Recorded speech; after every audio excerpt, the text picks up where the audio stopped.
Click.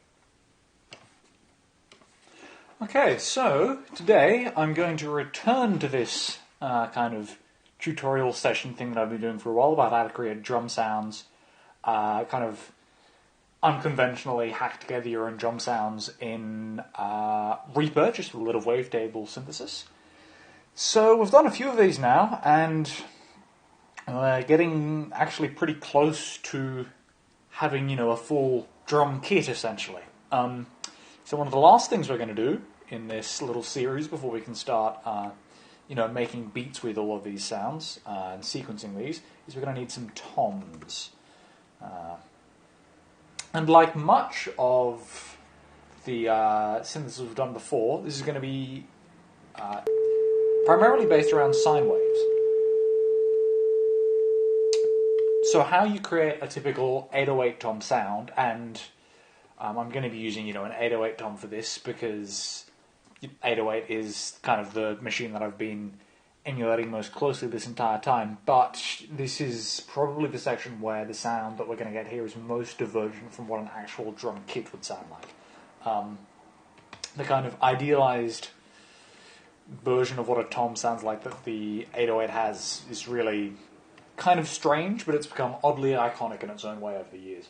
So yeah, to start off, to get essentially the basis of our tom tone, we're going to want two sine waves. And we're going to set those to, somewhere in the range of, a few hundred hertz. So I've got one set at 420 and another at 320. Actually, no, I should change that one. 340, why not? Now, you might be going, now, hang on, that, neither of those neatly map onto any, notes in the conventional Western tuning system. But that's what we want. That's good, because those notes will be detuned with one another, which is exactly what we want, because, within an 808, within really any kind of analog drum machine, these tones are being produced by electrical frequencies which typically aren't tuned to any specific note. They're just tuned to, say, 420 or 340 hertz.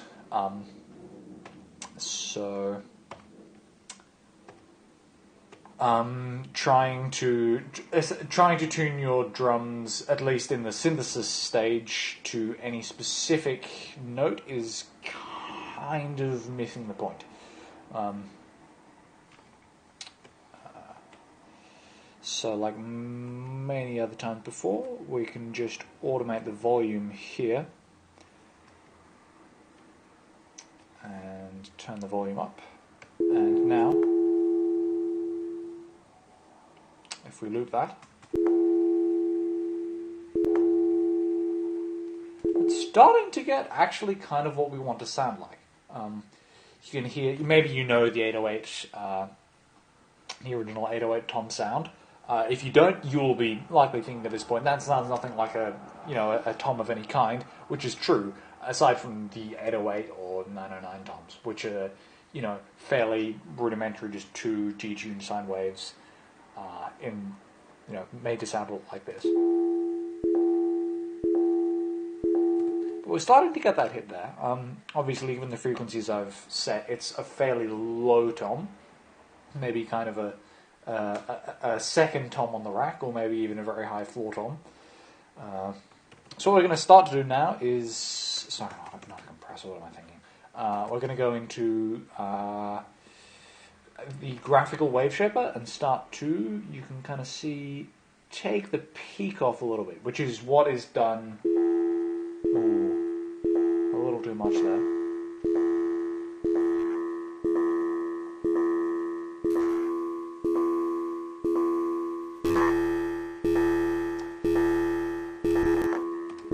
Process of trial and error with a lot of these things, because this is so hacked together. There are better ways to do it, in terms of actually making your own hardware.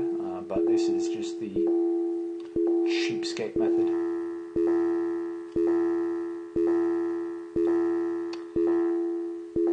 So we want to get just that little rattling sound just there. I think that's a good level to have it at. You can kind of hear it there. And now, after that, we are going to go and add a compressor.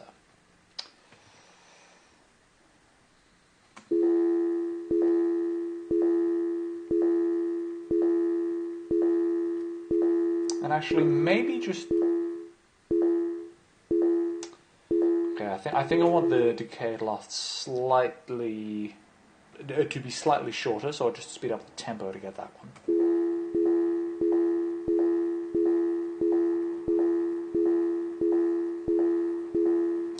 And just add, to finish it off,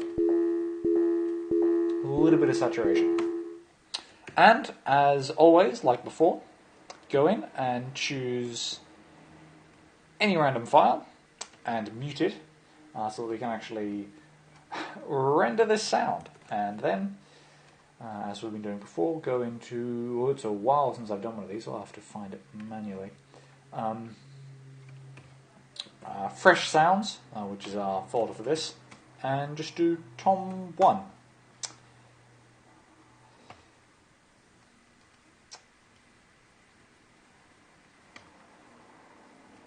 And there we go, that's a very basic tom sound.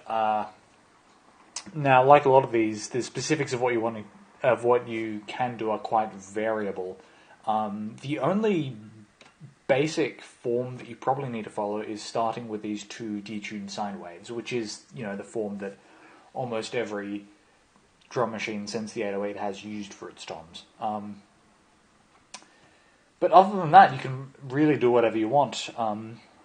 Also, if you're wanting to tune your toms, generally what you would do is, just take the rendered file and in whichever sequencer or other machine you're using, just tune it there rather than rendering.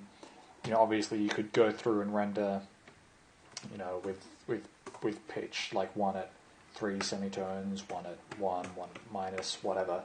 But that's kind of a strange way to do it. I would recommend just, in whatever sequencing program you're using, making several instances of the same file and tuning it in your secondary digital audio workstation, however you want to use it.